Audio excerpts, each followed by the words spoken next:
Hopefully screen is visible to all. Yes.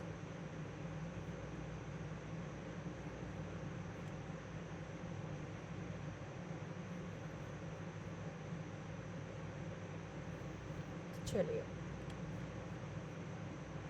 Okay. So what do you understand by research? Research होता क्या है? ठीक है, जैसे कि अगर आप अपने यूनिट में टॉपिक वाइज देखो अगर, तो पेपर 2 पे यूनिट नंबर 6 में हमें रिसर्च का टॉपिक दिया है, that is research in education, meaning and scope of educational research. Definition नहीं पूछा है, कॉन्सेप्ट नहीं पूछा है, सीधा सीधा मीनिंग एंड स्कोप पूछा है. And when you look at paper 1 का यूनिट नंबर 2, जहाँ पे रिसर्च एप्टीट्यूड आपको देखने को मिलेगा, वहाँ पे स्टार्ट किया गया है अगेन रिसर्च की मीनिंग एंड टाइप्स. ठीक है, तो डेफिनेशन कहीं लिखा नहीं है, पर डेफिनेशन को समझना बहुत ज़रूरी है कि रिसर्च हम कहते किसको है. सो रिसर्च यानी कि शोध जिसको कहते हैं. सो रिसर्च होगा किसी भी एक पर्टिकुलर प्रॉब्लम को समझना, ढूंढना. सबसे पहले जैसे कल हमने डिस्कस किया था कि why do we start the process with identifying the problem and not selecting the problem. What is the basic difference between identifying and selection of the problem, right? तो सबसे पहले हमें क्या करना होता है, we have to identify the research area और identify the problem, not selecting. ठीक है, आइडेंटिफाई करना होगा, दोनों में काफ़ी ज़्यादा अंतर है. You can interchange the words. तो सबसे पहले है किसी भी प्रॉब्लम को problem oriented, solution oriented approach रखना, सोल्यूशन निकालना by following a systematic process. ये होता है रिसर्च. ठीक है, जो भी रिसर्च का आउटकम होता है, चाहे फिर वो लिटरेचर में कंट्रीब्यूट करना हो, चाहे किसी प्रॉब्लम का सल्यूशन निकालना हो, चाहे थ्योरी बिल्डिंग करनी हो, एंड प्रोडक्ट जो होता है वो हमेशा एक प्रोसेस की ही रिजल्टेंट होती है. ठीक है, so if we try to define research, then we can define it as that research refers to a process wherein, handwriting समझ लेना मेरी, where in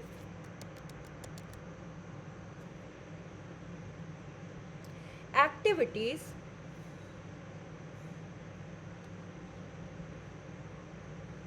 are carried out systematically to find solution of the problem. ठीक है, किसी भी problem को solution oriented approach रखना by following a systematic process, इसी को कहा जाता है रिसर्च. अब यहाँ पे आप पूछ सकते हो कि ma'am why do have written activities? क्या एक्टिविटीज़ करते हैं हम? एक्सपेरिमेंट करते हैं क्या? करते हैं, बट क्या हर रिसर्च में हम एक्सपेरिमेंट करते हैं? नो. ओके, सिर्फ एक्सपेरिमेंटल रिसर्च में ही हम एक्सपेरिमेंट करेंगे, that comes under the quantitative type of research. तो हर रिसर्च में हम एक्सपेरिमेंट नहीं करते हैं, ना ही हर रिसर्च में हम हाइपोथेसिस बनाएंगे.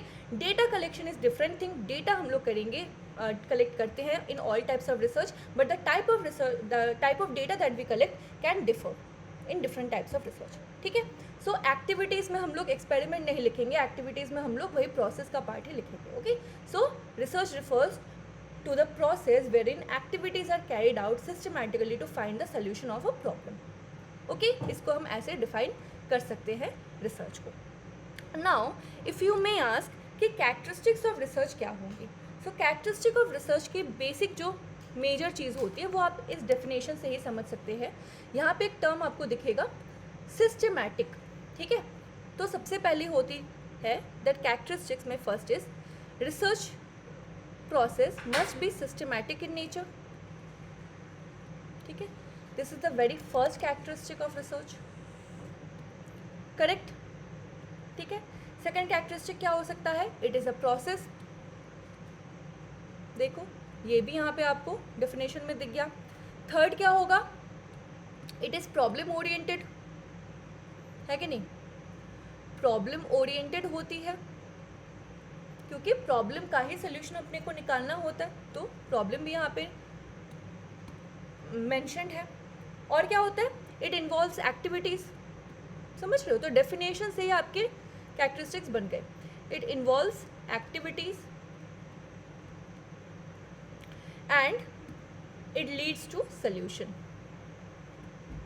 तो देखो एक्टिविटीज़ पे आ गया एंड सोल्यूशन पे आ गया, समझ रहे हो। तो डेफिनेशन अगर आपको ध्यान में रह जाए तो आप इसके कैरेक्टरिस्टिक्स पे निकाल लोगे। Clear everyone, clear everyone. कल की रिकॉर्डिंग आपको ऐप पे मिल जाएगा, आज की भी एक मैंने रिकॉर्डिंग डाली है, वो भी आपको ऐप में मिल जाएगा, ठीक है। यूनिट नंबर 5 चेक कर लेना, मैंने दोनों वीडियोस ही उसमें रिकॉर्डिंग मैंने उसमें अपलोड कर रखा है, और चेक करके बताना कि दिख रहा है या नहीं। ओके, ये स्क्रीन सभी को विजिबल होगा। चलिए आगे बढ़ते हैं। So this is the basic difference between, this is the basic concept of the definition of research as well as the characteristics of it. Now coming to the types of research. Types of research समझना बहुत ज़रूरी है, चाहे आप जिस भी level पे हो। अगर आपको concept of the different types of research clear नहीं हो कि एक्सपेरिमेंटल रिसर्च किस टाइप की रिसर्च होती है, फिलोसॉफिकल रिसर्च किस टाइप की होती है, एथनोग्राफी किस टाइप की रिसर्च होती है, तो आप एक ढंग की स्टडी नहीं कर पाओगे। You have to very clear, you have to very specific in your approach when you try to differentiate between the types of research. तो टाइप्स ऑफ रिसर्च मेजरली हम लोग 2 टाइप्स की पढ़ते हैं, और इसी की सब क्लासिफिकेशन हम लोग बाकी के टाइप्स पढ़ते हैं। तो बेसिक होगी हमारी, एक हो क्या क्या, क्वालिटेटिव एंड क्वांटिटेटिव, ठीक है। ये बेसिक 2 टाइप्स की रिसर्च होगी। देखो मैंने क्या बोला यहाँ पे, मैं PDF नोट से नहीं पढ़ाना चाहती, आज मैं नोट्स बनवा के पढ़ाऊँगी आपको। तो जैसे जैसे मैं लिख रही हूँ वो भी आप अपने अपने हिसाब से अपने कॉपी में नोट डाउन करते रहना, ठीक है, ताकि आपके नोट्स हैंड रिटन बनते रहे। क्लियर है। सो लिखो यहाँ पे टाइप्स ऑफ रिसर्च, और नीचे लिखो qualitative and quantitative. Now what do you understand by qualitative and quantitative. अगर इन वर्ड्स को अगर आप तोड़ो तो qualitative, this term comes from quality, यानी कि गुणवत्ता बताती है, and quantitative comes from the word quantity, है ना, यानी कि अमाउंट। क्वालिटी होगी गुणवत्ता, किसी चीज़ की गुण, किसी चीज़ की क्वालिटी क्या है, एंड क्वांटिटी होती है उसकी अमाउंट क्या है। ओके, तो आप टर्म से समझ पा रहे हो कि when we talk about quality it must talk about the nature of it, है ना, जैसे कि किस कलर का है, ऑलराइट, सुंदर है या नहीं, ये सारी चीज़ें जब अगर हम बात करें तो वो उसकी क्वालिटी हो गई। वेदर इट इज़ वार्म और हॉट, अगर ये आप बताओ कि वार्म है या कोल्ड है, वो भी उसकी क्वालिटी होगी, राइट। बट जब आप उसको डिफाइन करने के लिए नंबर्स का यूज़ करोगे, जब आप न्यूमेरिकल डेटा यूज़ करोगे, then it will become quantity. यानी कि 50 kg का है, क्वांटिटी हो गई। टोटल आपकी फैमिली में 10 मेंबर्स हैं, क्वांटिटी हो गई।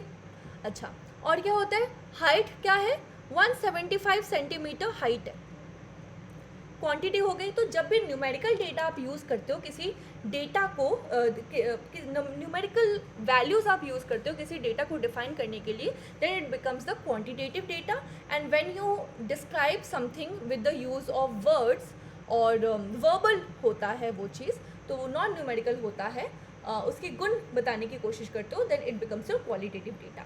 ना क्वालिटेटिव और क्वांटिटेटिव के जो नेचर होते हैं उसमें भी डिफरेंस होती है। When we talk about qualitative research, ये मोस्ट ऑफ द टाइम ना इंडक्टिव इन नेचर होती है, ठीक है। इंडक्टिव डिडक्टिव भी हमने पढ़ रखा है। क्या मतलब होता है इंडक्टिव डिडक्टिव का, पहले इंडक्टिव समझ लेते हैं।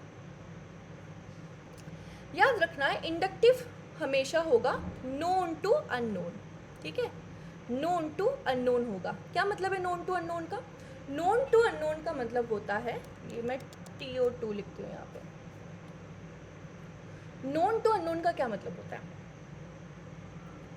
नोन टू अननोन का मतलब होता है जो चीज़ ग्राउंड से लेके, जैसे बॉटम अप अप्रोच जिसको कहा जाता है, बॉटम अप, यानी कि जो चीज़ नोन है हमारे पास, जो that is relevant to us, उससे हम लोग किसी अननोन चीज़ को डिफाइन कर रहे हैं, वो हमारा हो गया known to unknown approach, that is inductive approach. और इसी को हम बॉटम अप अप्रोच कहते हैं, इसी को हम बॉटम अप अप्रोच। जैसे एक छोटा सा एग्जांपल देती हूँ, आपको पता होगा about the research of terrestrial as well as space, ठीक है, हर चीज़ में रिसर्च होती है। तो स्पेस एक ऐसी लाइक काइंड ऑफ स्टडी है जिसको अभी तक पूरी तरह से एक्सप्लोर नहीं किया गया है, बट हम ये बोल सकते हैं कि पृथ्वी को ऑलमोस्ट हमने स्टडी कर रखा है। क्यों? क्योंकि this is near to us, space बहुत दूर है अपने से, स्पेस ऊपर है काफ़ी, है ना, स्काई है, उसको अच्छे से अभी तक हमने एक्सप्लोर नहीं किया है। पहले किसको एक्सप्लोर किया हमने? पहले हमने धरती को एक्सप्लोर किया, because it is near to us, so it is in the bottom, it is more near to us, it is more known to us, है ना। उससे जाके उसके बाद जाके हम लोग अननोन को एक्सप्लोर करें, that is sky, that is space. So bottom up approach, जो कि नीचे से लेके ऊपर तक जाता है, ये होता है bottom up approach, that is known to unknown और इंडक्टिव, इंडक्टिव इन नेचर, ठीक है। ठीक इसका उल्टा होता है डिडक्टिव, जहाँ पे हम लोग अननोन टू नोन जाते हैं। अच्छा, इसको समझने का एक और तरीका है, कहा जाता है इंडक्टिव जो होती है वो होती है पर्टिकुलर टू जनरल या फिर स्पेसिफिक, यानी कि कोई पर्टिकुलर चीज़ से हम जनरल की तरफ जाते हैं, और इसी में थ्योरी बिल्डिंग भी होती है, इसको भी याद रखना, ठीक है। थ्योरी बिल्डिंग भी इंडक्टिव में ही होती है। Alright, on the other hand when it comes to deductive approach, ठीक इसका उल्टा होगा, यानी कि अगर यहाँ पे पर्टिकुलर टू जनरल था तो यहाँ पे जनरल टू पर्टिकुलर रहेगा। अब इन दो टर्म्स में बहुत बच्चे कंफ्यूज होते हैं कि मैम नहीं समझ आता, हम एग्जाम में उल्टा लगा के आ जाते हैं। तो इसके लिए निमोनिक्स आप यूज़ कर सकते हो, जहाँ पे भी आपको दिक्कत आती है चीज़ों को समझने में, चीज़ों को, कंसेप्ट को स्टडी करने में, use mnemonics. You are free to use mnemonics, खुद के बना लो या फिर कहीं से अगर आपने सीखे तो उसको यूज़ कर लो। तो इसके निमोनिक हो जाएंगे IPG एंड DGP, ठीक है। DGP यानी कि deductive, general to particular, and IPG यानी कि इंडक्टिव, पर्टिकुलर टू जनरल, ठीक है। ऐसे आप इसको याद रख सकते हो। तो इंडक्टिव में अगर हमने बॉटम अप अप्रोच पढ़ा था, तो डिडक्टिव में ठीक इसका उल्टा होगा, यानी कि टॉप डाउन अप्रोच होगा, सॉरी, टॉप डाउन अप्रोच होगा। क्लियर, क्लियर, ठीक है, ओके। अच्छा, अगर अब मैं आपसे क्वेश्चन पूछना चाहूँ कि आप मुझे बताओ कि इन दोनों में से, इंडक्टिव और डिडक्टिव में से कौन सी मेरी क्वालिटेटिव स्टडी होगी, तो क्या बताओगे? इंडक्टिव एंड डिडक्टिव में से कौन सी मेरी क्वालिटेटिव स्टडी होगी, क्या बताओगे आप?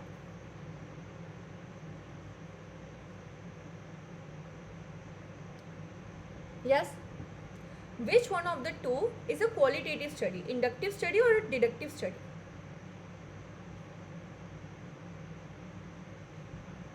बताओ।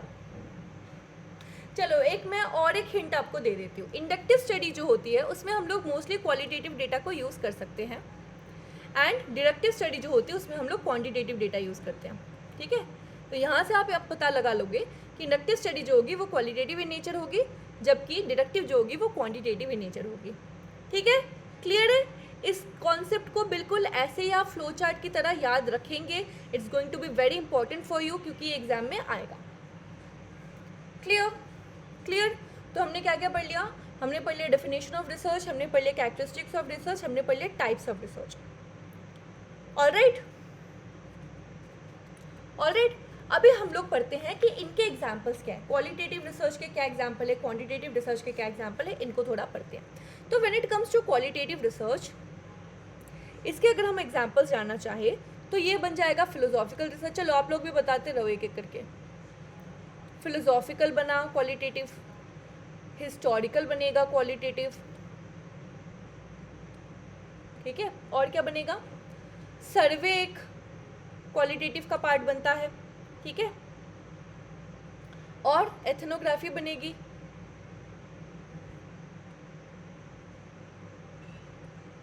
और फिलोसॉफिकल होगी, हिस्टोरिकल होगी, सर्वे होगी, एथनोग्राफी होगी। नरेटिव रिसर्च होती है, that is also qualitative in nature. Alright, case study होती है, that is also qualitative in nature, ठीक है। ये कुछ एग्जाम्पल्स आपके मेजरली बनते हैं। अच्छा, now when it comes to quantitative research, तो सबसे पहले ही नाम आता है हमारे एक्सपेरिमेंटल रिसर्च का। आप यहाँ तक भी छोड़ सकते हो कि हाँ, एक्सपेरिमेंटल रिसर्च ऐसा रिसर्च है जहाँ पे क्वांटिटेटिव डेटा हम यूज़ करते हैं, जो कि हमारी क्वांटिटेटिव रिसर्च होगी, ठीक है, ठीक है। तो on the basis of the kind of data that is being collected, the approach that is being used, ये क्वालिटेटिव और क्वांटिटेटिव रिसर्च में हम लोग डिवाइड करते हैं। Alright, alright. इतना क्लियर सभी को? यस। आगे बढ़ते हैं फिर स्टेप्स ऑफ रिसर्च में कि कौन कौन से मेजर स्टेप्स हम लोग फॉलो करते हैं किसी भी रिसर्च को फुलफिल करने के लिए। सो पहला ही स्टेप होगा हमारा हमेशा, और स्टेप्स तो बहुत अच्छे से पढ़ के जाना, स्टेप्स से क्वेश्चन आपके बनेंगे ही बनेंगे, बनने चाहिए भी, और सबसे ज़्यादा जो गड़बड़ होती है वो इसी में होती है, ठीक है। सो रटना नहीं है, एक बार सिंपल से समझ लो कि किसके बाद कौन सा आना चाहिए, ये आपको मतलब बेसिक नॉलेज में ही आ जाएगा आपका, okay. So the first step will always be identification of problem, ठीक है। मैंने कल समझाया था कि क्यों हम आइडेंटिफिकेशन ऑफ द प्रॉब्लम बोलेंगे, ना कि selection of the problem. Hopefully you remember the reason और द लॉजिक बिहाइंड इट, ठीक है। First is identification of the problem, second is obviously formulation of hypothesis, formulation of hypothesis. कितने type के hypothesis होते हैं वो हम लोग आगे पढ़ेंगे, अभी बस हाइपोथेसिस समझ लो, okay. Formulation of hypothesis is the second step. Then comes data collection, ये एक मैं ओवरव्यू दे रही हूँ, ठीक है, 5 स्टेप में ख़त्म कर रहे हैं। फॉर्मुलेशन ऑफ हाइपोथेसिस हो गया, फिर डेटा कलेक्शन हो गई, डेटा कलेक्शन के बाद क्या होगा, डेटा एनालिसिस होगी, absolutely, and the last point is conclusion. Good. अब यहाँ पे बोलोगे कि मैम आपने इवैल्यूएशन क्यों नहीं लिखा? अरे इवैल्यूएशन किस चीज़ की करेंगे, रिसर्च की इवैल्यूएशन थोड़ी होती है, रिसर्च की कंक्लूजन या रिजल्ट या फिर रिपोर्टिंग होती है, ठीक है, इसमें इवैल्यूएशन नहीं आएगा। इवैल्यूएशन कोई भी असेसमेंट वाली चीज़ जो होती है उसमें इवैल्यूएशन आता है, ठीक है। तो एजुकेशन रिलेटेड जो पॉइंट्स होते हैं, आपके बच्चे को सिखाना है, करिकुलम डेवलप करनी है, बिल्डिंग करनी है, तो वहाँ पे हम लोग इवैल्यूएशन लगाएंगे। कोई भी जो इम्प्लीकेशन वाली चीज़ें होती है, स्टेप्स होते हैं, उस पर हम लोग इवैल्यूएशन यूज़ करते हैं, ठीक है। तो यहाँ पे 5th स्टेप जो होगा वो कंक्लूजन होगा। So these are the major 5 steps that we follow in terms of research. First is identification of the problem, then comes formulation of hypothesis, data collection, data analysis and conclusion. Alright? Now, यहाँ पे आप एक term देख रहे हो, मैंने लिखा है आइडेंटिफिकेशन ऑफ द प्रॉब्लम। क्या होता है ये प्रॉब्लम? क्या होता है प्रॉब्लम? प्रॉब्लम क्या होती है? रिसर्च प्रॉब्लम, ठीक है, जिस चीज़ को हमें स्टडी करनी है वो प्रॉब्लम, जिस चीज़ की सोल्यूशन हमें ढूंढनी है वो प्रॉब्लम। तो ये प्रॉब्लम है क्या? हमारे स्टडी में वेरिएबल नाम की एक चीज़ होती है। क्या होती है वेरिएबल? वेरिएबल टर्म आता है वैरी से। वैरी का मतलब होता है जो कि चेंज होता रहे, जो चेंज होता रहता है, जो कांस्टेंट नहीं रहता। इसलिए 2 टर्म्स हो जाती है, एक है कांस्टेंट, दूसरा है वेरिएबल, ठीक है। जैसे कि एक छोटा सा एग्जांपल देती हूँ, your age and your weight, ठीक है। अगर मैं बोलूँ कि हर साल आपकी एज जो होती है वो कॉन्स्टेंटली बढ़ती है, हर साल में आप 1 साल ही बड़े होंगे।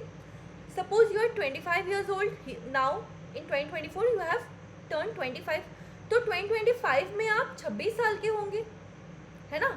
ऐसा तो नहीं होगा कि 1 साल में आप 2 बढ़ गए, उसके बाद वाले साल में आप 4 बढ़ गए, उसके बाद वाले साल में आप 1 घट गए, ऐसा तो नहीं होता। कांस्टेंट इंक्रीज होती है, तो this is your constant. Vary क्या होगा कि लास्ट ईयर ना आई वाज 60, इस साल तो मैंने बहुत लूज़ किया है, मैं 55 हो गई, नेक्स्ट साल मैंने और ज़्यादा पुट ऑन कर लिया, मैं 58 हो गई। तो ये होती है वेरिएबल, जो कि निरंतर आपकी बदलती रहती है। तो ये जो वेरिएबल होती है वही दिक्कत करती है, और इसी को हमें स्टडी करनी होती है। That is why we can call the variable as the problem. तो आइडेंटिफिकेशन ऑफ द प्रॉब्लम का मतलब ही है कि अपनी वेरिएबल को ढूंढो। जब आप रिसर्च प्रपोजल लिखने जाओगे इसके बाद, तो आपको क्या ढूंढना पड़ता है, आप रिसर्च एरिया तक नहीं सीमित रहते, आप उसके वेरिएबल्स भी देखते हैं कि मुझे स्टडी किसको करनी है। Suppose I want to study the anxiety level of girls and boys of class 10, ठीक है। तो मेरा कांस्टेंट क्या रहा, बताओ, आप बताओ। मेरा रिसर्च टाइटल है studying the anxiety level of girls and boys of class 10th। तो मेरा कांस्टेंट क्या है इसमें, बताओ। कांस्टेंट क्या होगा? या फिर सपोज और सिंपल करती हूँ मैं, studying the anxiety level of girls of class 10th, बताओ। अब इसमें मेरा कांस्टेंट क्या है? इस टाइटल में कांस्टेंट क्या होगा मेरा? एंजाइटी कांस्टेंट होगा, बहुत जोर पिटाई होगी, एंजाइटी कैसे कांस्टेंट है? एंजाइटी लेवल्स तो मुझे चेक करनी है, वो कांस्टेंट कैसे रहेगा? वही तो डिफर होती है। कांस्टेंट क्या होगा? मैं लिख देती हूँ आप लोगों को टाइटल, स्टडिंग द, अरे स्टडी थोड़ी कांस्टेंट होती है, स्टडी तो मेरी ऑब्जेक्टिव है, स्टडी तो मुझे करना है, that is the action. Study of anxiety levels of girls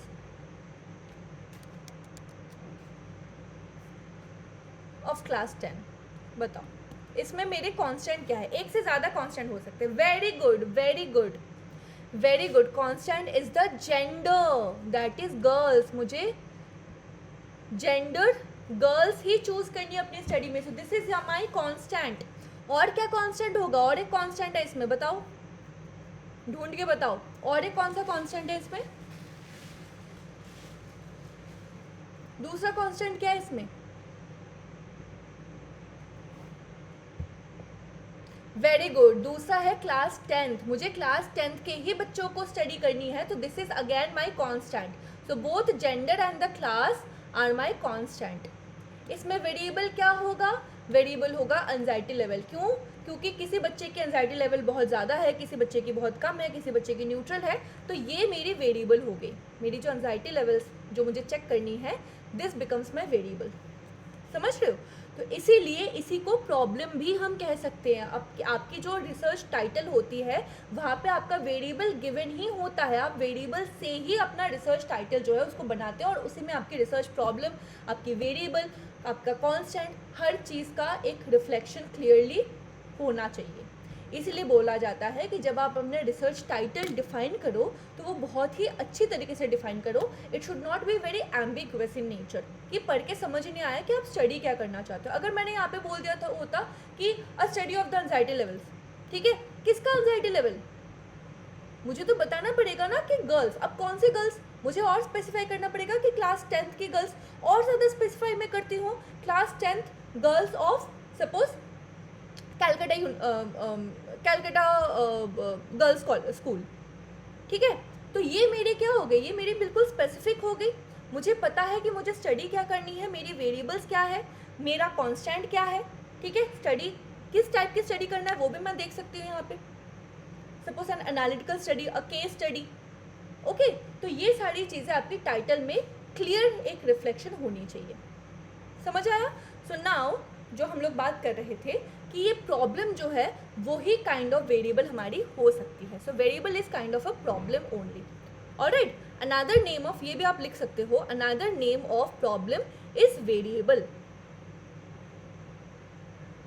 alright, alright, चलो अब मैंने जो यहाँ पे बोला एक टाइटल मैंने आपको लिख के दी, study of anxiety level of girls of class 10 of Calcutta girls school, ठीक है।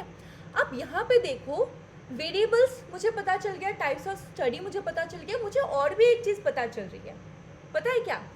मुझे कैलकाटा गर्ल्स स्कूल, ये जो मेरी पॉपुलेशन होगी कि नहीं होगी, मुझे पॉपुलेशन भी पता चल रहा है कि पॉपुलेशन मुझे कहाँ का लेना है, गर्ल्स कैलकाटा गर्ल्स स्कूल की ही पॉपुलेशन लेनी है ना। तो आपका जो टाइटल है उसमें पॉपुलेशन होनी चाहिए, इंफॉर्मेशन अबाउट वेरिएबल होनी चाहिए और टाइप ऑफ रिसर्च होनी चाहिए। लिखो इस चीज़ को, your research title must include 3 things, 3 major things. क्या क्या? First is information about the variable, किसके बारे में आप स्टडी करना चाहते हो वो आपका होना चाहिए, लिखा हुआ मेंशन होना चाहिए। Second thing is the population of the study, कि कौन सी पॉपुलेशन में आप स्टडी करना चाहते हो। सपोज यहाँ पे मैंने लिखा कि class 10th of girls Calcutta girls school of Nadia district, ठीक है। तो वो और थोड़ा लंबा हो जाता, और प्रिसाइज हो जाता, तो मैं यहाँ पे देखती कि नदिया डिस्ट्रिक्ट में कितने कैलकाटा गर्ल्स स्कूल है, वहाँ के बच्चों को ली थी, बट यहाँ पे मैंने बस लिखा है कि कैलकाटा गर्ल्स स्कूल, तो वो मेरा पॉपुलेशन हो गया। सो 3 चीज़ें होनी चाहिए आपके रिसर्च टाइटल में। First thing is information about variable, ठीक है। Next thing is indication about the population of the study, and third is type of research. कौन से टाइप ऑफ रिसर्च करना चाहते हो आप? क्या आप यहाँ पे एक एनालिटिकल स्टडी करना चाहते हो, क्या आप डिस्क्रिप्टिव स्टडी करना चाहते हो, क्या आप यहाँ पे सपोज कोई कंपैरेटिव स्टडी करना चाहते हो, मैं यहाँ पे कंपैरेटिव स्टडी भी कर सकती थी, या कंपैरेटिव स्टडी सपोज मैं ऐसा अपना टाइटल बनाती हूँ, comparative study of anxiety levels between girls and boys of Calcutta high school. ठीक है, तो कैलकाटा हाई स्कूल हो जाता मेरा क्या, पॉपुलेशन होता, गर्ल्स एंड बॉयज़ होते मेरे वेरिएबल्स। ठीक है, सॉरी, गर्ल्स एंड बॉयज़ जो होते वो मेरे कांस्टेंट होते, और एंजाइटी लेवल्स अगेन मेरी वेरिएबल होती। ओके, कंपैरेटिव स्टडी होती मेरी टाइप ऑफ रिसर्च। समझ रहे हो? Any doubt? लिखो इन 3 चीज़ों को, ये 3 चीज़ हमारे रिसर्च टाइटल में होने चाहिए। Alright, okay. And another thing is, बहुत टाइम पे आप ऐसे देखोगे कि बहुत बड़ी गलती होती है कि कोई ना अपने रिसर्च टाइटल को ऐसे स्टार्ट करता है, टू स्टडी, ऐसा नहीं। रिसर्च टाइटल कभी भी टू से स्टार्ट नहीं होता है। ठीक है, वो हमेशा टाइप ऑफ रिसर्च से ही स्टार्ट होगा। ओके, टू से जो सेंटेंसेस स्टार्ट होते हैं उनको हम रिसर्च ऑब्जेक्टिव्स कहते हैं। तो when you write your research objectives, try to write it in the language of to study और टू सपोज ऑब्जर्व और टू कैलकुलेट, ऐसी चीज़ें। ओके, तो टू से जो सेंटेंसेस स्टार्ट होती है that becomes your research objective and not your research title. Research title को लिखने में इन 3 चीज़ों का हम लोग यूज़ करेंगे। यहाँ तक क्लियर है सभी को? क्लियर है तो थम्स अप दो।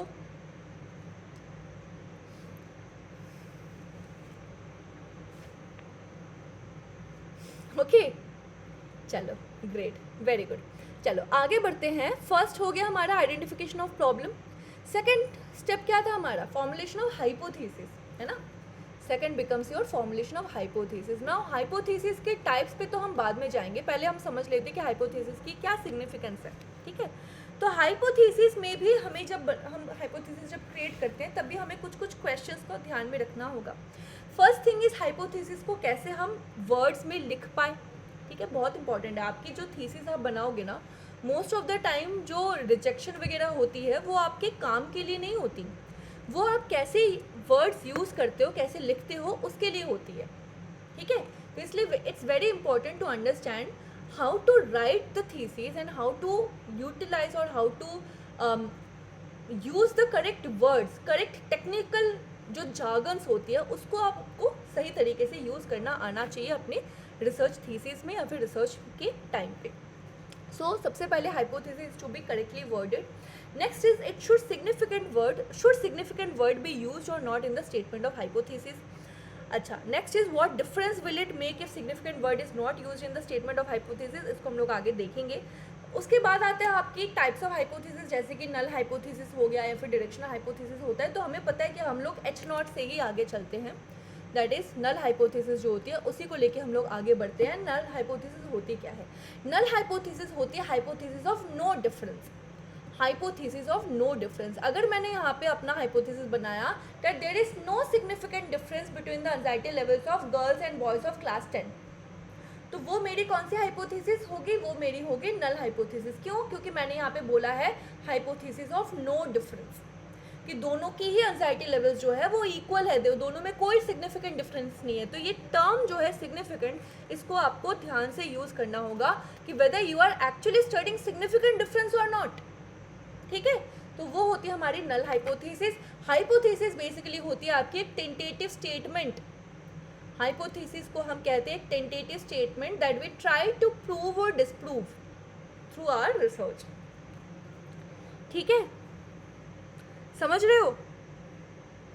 ऑलराइट, सो टाइप्स में हम लोग बाद में जाएंगे कि नल हाइपोथेसिस क्या होता है, वन डायरेक्शनल, टू डायरेक्शनल क्या होता है, डिक्लेरेटिव क्या होता है, इनको हम लोग बाद में पढ़ेंगे जब हम लोग हाइपोथेसिस को डिटेल में पढ़ेंगे। अभी हम लोग स्टेप्स पढ़ रहे हैं। तो पहला हो गया हमारा identification of problem and second is our formulation of hypothesis. Next comes the data collection. Next हमारी डेटा कलेक्शन थी। अब पहले हम लोग बता रखे हैं कि कितने टाइप्स की डेटा हो सकती है। डेटा कितने टाइप की हो सकती है? 2 टाइप्स की हो सकती है हमारी data, qualitative and quantitative data. क्या मतलब है क्वालिटेटिव एंड क्वांटिटेटिव डेटा का? When it comes to qualitative data it will be in the form of words, है ना, शब्दों में होगा, क्वालिटी बताएगी। एंड जब क्वांटिटेटिव होती है तो वो हमेशा ही न्यूमेरिकल ही होगी, हमेशा न्यूमेरिकल होगी हमारी क्वांटिटेटिव डेटा, है ना। So this is the third step of research and here researcher should know from where the data are to be collected. आपको पता होना चाहिए कि आपके रिसर्च में डेटा आपको कहाँ से लेनी है, यानी कि पॉपुलेशन का ज्ञान आपको पता होना चाहिए, ठीक है। आपको पॉपुलेशन का ज्ञान होना चाहिए और आपको कौन से पॉपुलेशन से किस टाइप की टूल यूज़ करके डेटा कलेक्ट करना है इसको भी आपको पता होना चाहिए। ऑलराइट, सो इसीलिए प्रॉपर तरीके से पॉपुलेशन को समझना, उससे सैम्पलिंग करना, करेक्ट टाइप ऑफ सैम्पलिंग भी हम लोग इसके बारे में बाद में पढ़ेंगे कि पैरामेट्रिक कब होगा, नॉन पैरामेट्रिक कब होगा, वो टाइप्स ऑफ सैम्पलिंग में हम लोग पढ़ लेंगे। बट पॉपुलेशन को ध्यान से समझना, उसके हिसाब से सैम्पल हमने छाटना वहाँ से, और उनके हिसाब से हमें करेक्ट डेटा कलेक्शन करना by using the correct tools, ये बहुत इंपॉर्टेंट होती है डेटा कलेक्शन के स्टेप में। ओके, और यहीं पे आपके इसी स्टेप में आपकी सैम्पलिंग वगैरह भी आ जाएंगी। अच्छा, इसके बाद हमारी डेटा एनालिसिस होगी, ठीक है।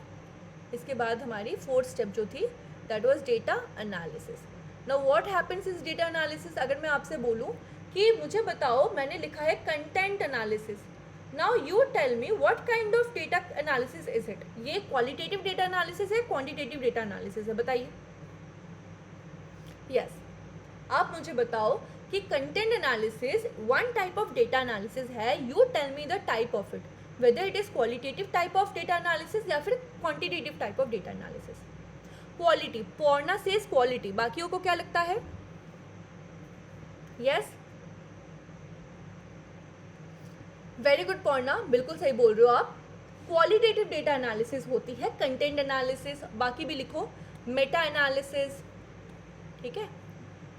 Qualitative analysis, qualitative data analysis के एग्जांपल्स है quantitative content analysis, meta analysis, स्वॉट एनालिसिस, ठीक है। ये सारे आपके qualitative types of data analysis हो गया। तो क्वांटिटेटिव क्या होगा? सिंपल, क्वांटिटेटिव तो और ईजी है, जितने भी स्टैटिस्टिकल टेक्निक्स होते हैं वो सारे क्वांटिटेटिव ही होंगे, है कि नहीं। जितने भी स्टैटिस्टिकल टेस्टिंग होती है वो सारी आपकी क्वांटिटेटिव डेटा एनालिसिस हो जाएंगी, है ना। Correct. So this becomes the fourth step, that is data analysis, and the last step is conclusion. Last step होगा आपका conclusion. अब conclusion में क्या आता है? Conclusion में आता है कि आपने पाया क्या. This is the very last step of the research, and here the findings of the research are to be included. कि आपने अपने research में लिखा क्या, पाया क्या है, उसको आपको ढंग से अपनी findings में लिखना है.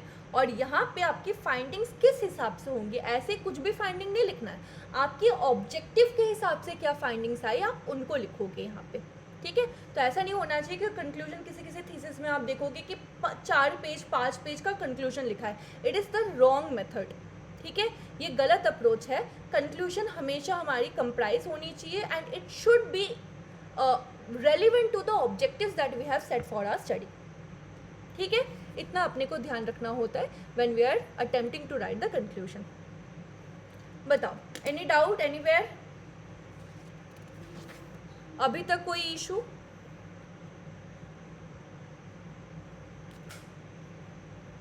अच्छा, एक लाइन यहाँ पे छूट गया जब when we were studying the difference between qualitative and quantitative. तो यहाँ पे आप लिख लो इस लाइन को, that the base for qualitative and quantitative research is the degree of utility. The base for qualitative and quantitative research is the degree of utility, ठीक है. किस बेसिस पे हम इनको डिफ्रेंशिएट करते हैं, तो मेथड वगैरह के तो बेसिस पे होता ही है, बट डिग्री ऑफ यूटिलिटी के बेसिस पे भी हम लोग इसको डिफाइन करते हैं, डिफ्रेंशिएट करते हैं. That is one of the very good definition of it, ठीक है. इसको भी आप लिख लीजिए.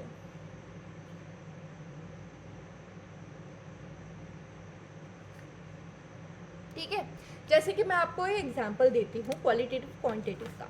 जैसे कि अगर मैं आपसे क्वेश्चन पूछूं कि मोबाइल फ़ोन्स किस टाइप के रिसर्च का एक रिजल्ट है, क्वालिटेटिव का या क्वांटिटेटिव रिसर्च का? बताओ, क्वालिटेटिव रिसर्च या क्वांटिटेटिव रिसर्च? मोबाइल फ़ोन्स जो बनाई गई वो किस टाइप के रिसर्च का आउटकम रहा है, क्वालिटेटिव रिसर्च या क्वांटिटेटिव रिसर्च? बताइए.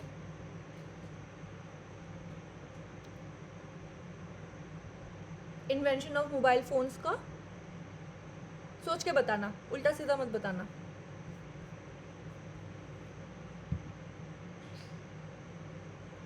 मोबाइल फ़ोन है, साइंटिफिक चीज़ है, टेक्निकल चीज़ है, कौन सी रिसर्च यूज़ होगी उसमें?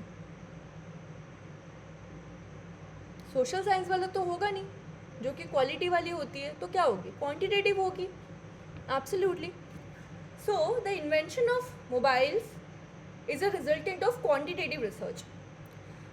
अब अगर मैंने देखा कि क्वांटिटेटिव रिसर्च में मोबाइल बन गया, अब मोबाइल फ़ोन एडिक्शन हो रहे हैं बच्चों की, ठीक है, मुझे उसके बारे में स्टडी करना है about the mobile phone addiction of in the child.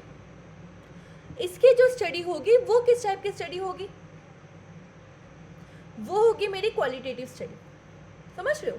तो द डिग्री ऑफ यूटिलिटी, आप किस टाइप के रिसर्च में किस टाइप का अप्रोच लगा रहे हो, वो आप डिफाइन करता है आपका kind of research.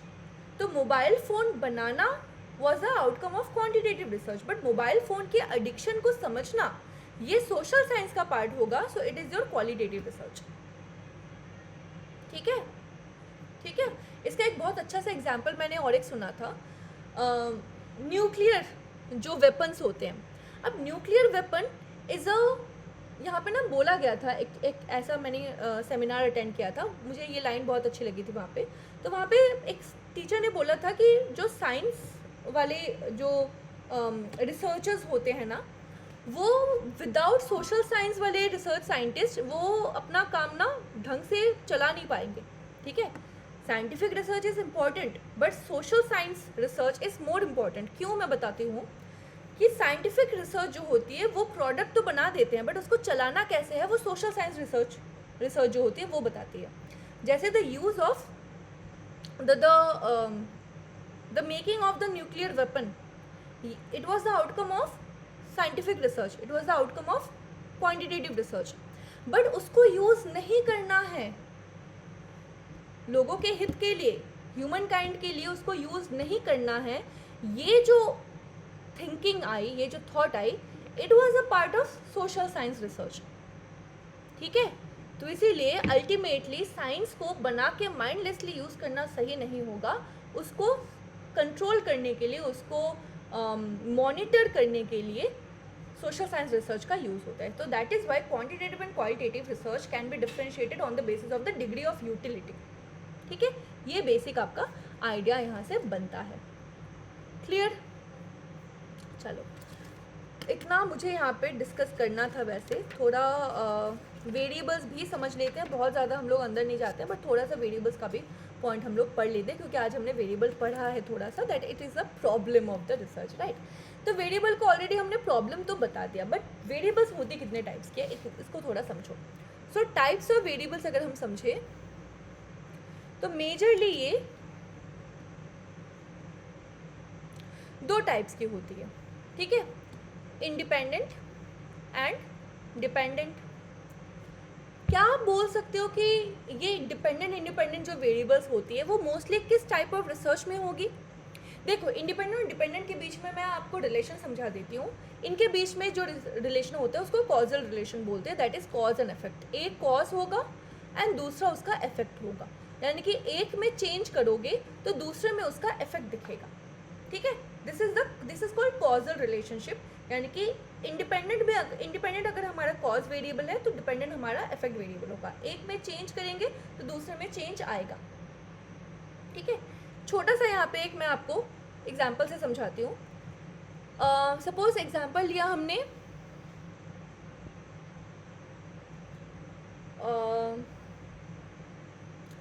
Source of income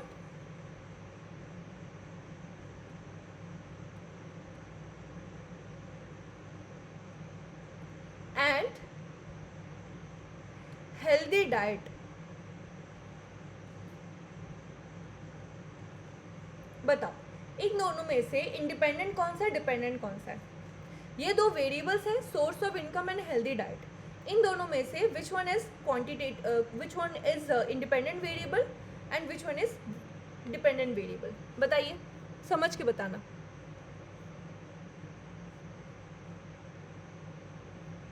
yes, बताओ। मैसेजेस क्यों रुक गए?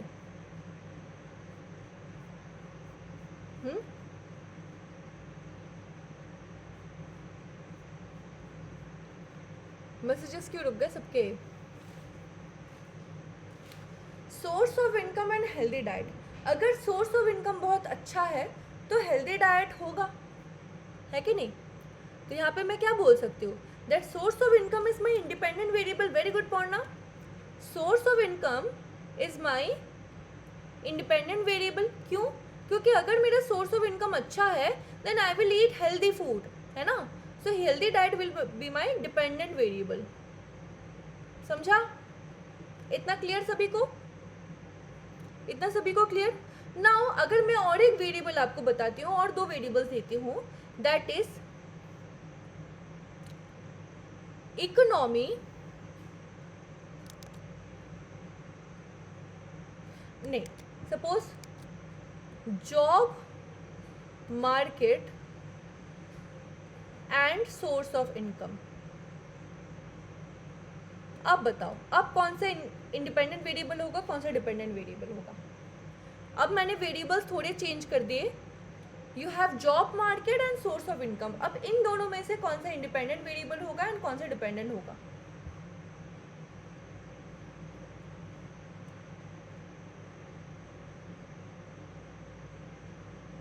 यस, सोचो।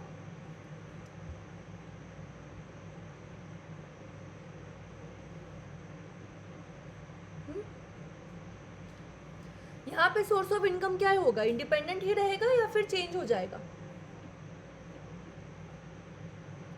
यहाँ पे सोर्स ऑफ इनकम इन दो वेरिएबल्स में, that is job market and source of income, अब इन दोनों में ये इंडिपेंडेंट ही रहेगा या डिपेंडेंट बन जाएगा? बताइए। जॉब मार्केट जैसी होगी वैसा ही मुझे सोर्स ऑफ इनकम मिलेगा। अगर जॉब मार्केट बहुत डाउन है तो मेरी सोर्स ऑफ इनकम कम होगी। जॉब मार्केट अगर बहुत हाई है तो मेरी सोर्स ऑफ इनकम अच्छी होगी। यानी कि जॉब मार्केट पे डिपेंडेंट हो रहा है source of income. So here job market will become independent and source of income will become our dependent variable. तो इसीलिए यहाँ पे मुझे यही समझाना था कि if one variable is independent in one kind of research then it can become dependent in another kind of research। ठीक है? एक वेरिएबल एक ही काइंड ऑफ वेरिएबल नहीं बनेगा। समझ रहे हो क्या बोला मैंने? एक वेरिएबल जो है वो सिर्फ डिपेंडेंट ही नहीं रहेगा या फिर सिर्फ इंडिपेंडेंट ही नहीं रहेगा, वो according to the research change हो सकता है। इट कैन बिकम इंडिपेंडेंट और डिपेंडेंट। क्लियर है? जैसे यहाँ पे सोर्स ऑफ इनकम पहले दो वेरिएबल्स में से इंडिपेंडेंट था बट नेक्स्ट वाले वेरिएबल पे वो डिपेंडेंट बन गया। ऑलराइट, सो ये बेसिक होता है हमारा independent and dependent. Now independent variable के कुछ और नाम होते हैं। इंडिपेंडेंट वेरिएबल ना क्या करता है, ये मैनिपुलेट करता है। ठीक है? So that is why it is also known as manipulated variable, manipulating variable. ठीक है? ये और क्या होता है, ये कॉज वेरिएबल होता है क्योंकि ये कारक होता है चेंज का। ये इनपुट वेरिएबल होता है क्योंकि सबसे पहले हमें इसी पे चेंज लाना होगा, मतलब इसी पे चेंज लाना होता है। इस पे ट्रीटमेंट होती है, that is why it is also known as treatment variable. So ये सारे ही नाम किसके होंगे? ये सारे नाम हमारे होंगे इंडिपेंडेंट वेरिएबल के। Clear? Yes, hopefully yes. Now when it comes to dependent variable, हमें पता है कि डिपेंडेंट वेरिएबल जो होती है वो इंडिपेंडेंट पे बेस्ड होती है। दैट इज वाई अगर ये कॉज वेरिएबल होंगी तो ये हमारी इफेक्ट वेरिएबल होगी, है ना? अगर ये इनपुट वेरिएबल थी तो ये हमारी आउटपुट वेरिएबल होगी, है ना? अगर ये ट्रीटमेंट वेरिएबल थी तो ये हमारी रिजल्टेंट वेरिएबल होगी। अगर ये मैनिपुलेटिंग वेरिएबल थी तो ये मेरी प्रोडक्ट वेरिएबल होगी। ठीक है? ये कीवर्ड्स भी आप याद रखोगे क्योंकि एग्जाम में आपको इन सारे कीवर्ड से भी क्वेश्चंस बनते हैं। पूछ लेगा कि डिपेंडेंट वेरिएबल का दूसरा नाम बताओ क्या है, ट्रीटमेंट वेरिएबल को और किस नाम से आप जानते हो। तो ऐसे क्वेश्चंस आपके बनते हैं। सो मेक श्योर कि आप सारे कीवर्ड्स को याद रखो। Alright, clear? चलो, तो इंडिपेंडेंट डिपेंडेंट वेरिएबल हमारा समझ लिया हमने। इसके साथ मैं बस एक और वेरिएबल को जोड़ूंगी, दैट इज माई इंडिपेंडेंट और डिपेंडेंट में घुसने वाला एक वेरिएबल जिसको कहते हैं इंटरवीनिंग वेरिएबल। ठीक है? इंडिपेंडेंट और डिपेंडेंट के बीच में जो एक वेरिएबल घुस जाता है उसको हम इंटरवीनिंग वेरिएबल हम कह सकते हैं। ऑलराइट, ऑलराइट, अच्छा, और एक एग्जांपल लेके इसको समझते हैं। सपोज मेरे पास रिसर्च था, मुझे क्या चीज़ के बारे में रिसर्च करनी है, मुझे करनी है research healthy diet, health and quality of food को लेके, ठीक है, health and quality of food. अब मुझे बताओ इन दोनों में से कौन सा इंडिपेंडेंट है, कौन सा डिपेंडेंट है? Health and quality of food में which one is dependent and which one is independent variable? समझ ही रहे हो that quality of food is independent variable, क्योंकि इसके ही ऊपर बेस्ड होगी हमारी health, that becomes the dependent variable. सही बात है, सही बात है। नाउ हमने ये देखा अपने रिसर्च में कि बस क्वालिटी ऑफ फूड पे ही हेल्थ निर्भर नहीं है, इसके अलावा the sleep cycle, working hours, ठीक है, स्ट्रेस, इमोशंस, ये भी हमारे हेल्थ को अफेक्ट कर रहा है। बट हमें इसको स्टडी नहीं करनी थी, हमें स्टडी करनी थी किसको? Quality of study, quality of food को स्टडी करना था और इसका इफेक्ट हमें हेल्थ पे देखना था। बस इन दोनों को ही हमें लेके चलना था। बट हमने देखा कि स्लीप, वर्किंग आवर्स, स्ट्रेस, ये भी हेल्थ पे इफेक्ट डाल रही है। तो ऐसे वेरिएबल्स जिनको हमें स्टडी नहीं करना होता है but we know that it might impact our dependent variable, तो उसको हम लोग इंटरवीनिंग वेरिएबल कहते हैं। समझा? उनको हम लोग इंटरवीनिंग वेरिएबल कहते हैं। नाउ इंटरवीनिंग के भी दो टाइप्स होते हैं।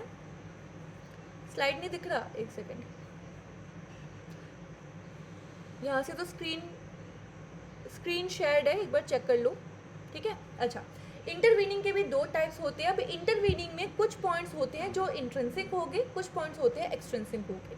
सपोज स्लीप साइकिल जो है वो आपका कंट्रोल है उस पर, है ना, स्लीप साइकिल जो है उस पर आपका कंट्रोल है, तो it will become your intrinsic intervening variable.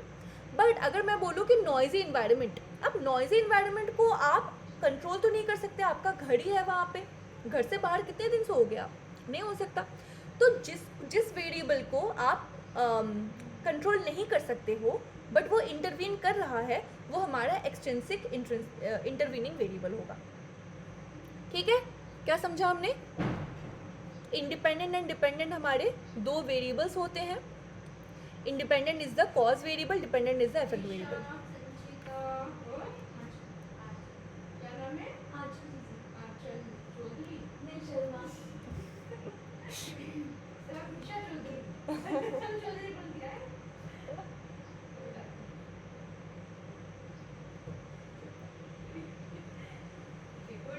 Good night जी।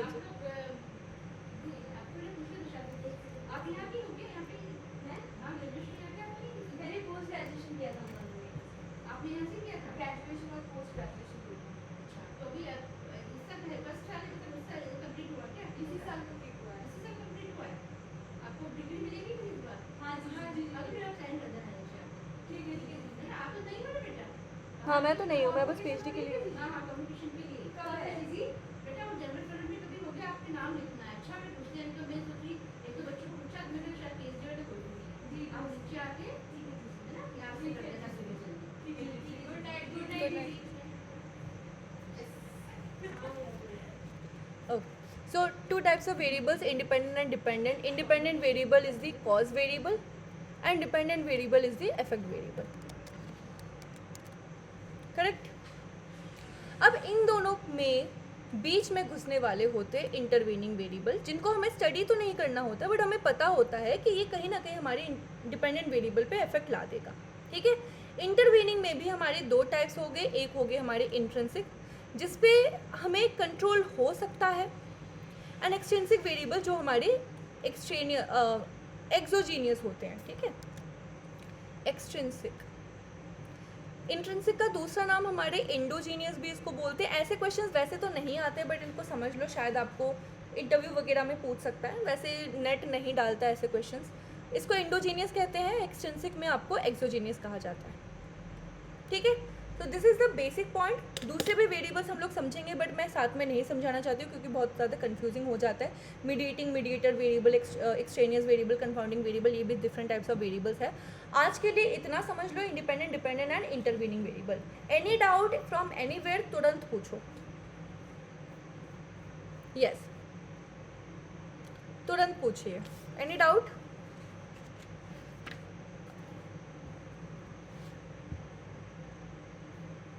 क्या क्या पढ़ लिया हमने आज? हमने पढ़ लिया द डेफिनेशन ऑफ रिसर्च, ठीक है, steps of research, characteristics of research, types of research, okay, and variables और उसके टाइप्स। 3 टाइप्स पढ़े हैं, आगे हम लोग और भी पढ़ेंगे। Any doubt? Okay, thank you.